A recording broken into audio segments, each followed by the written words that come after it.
So a couple of days ago, I heard someone say that if God didn't hide you, he would be exposing you. I feel like no matter what, at some point, we're going to be exposed. Our worst qualities are going to be exposed. And God is so gentle that he would rather do it in his presence alone. He's gonna hide you instead of exposing you to the public. For such a long time, I was dealing with character issues because I was so full of myself.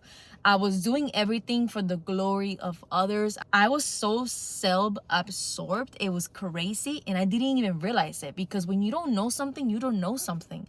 But then God has to get in so that you can realize, like, girl, who you are becoming, it ain't good. And then through various situations, God really made his presence very clear in my life, where I realized, wow, I messed up. How come I never really put a stop to this? And it was because I was addicted to being seen. For the first time, I was getting attention like never before. I was growing.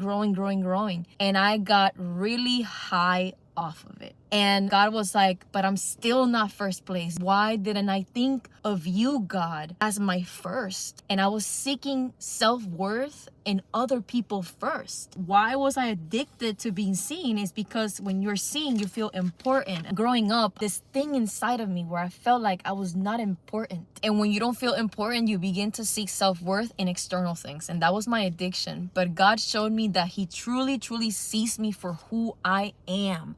The things that nobody sees, he sees. And he had to expose me, but he did it in his presence, because when you are in the presence of the Lord, he can truly make you better.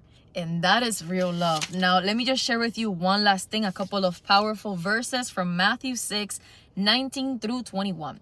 Do not store up treasures for yourselves on earth, where moths and vermin destroy and where thieves break in and steal. But store up for yourselves treasures in heaven, where moths and vermin do not destroy and where thieves do not break in and steal.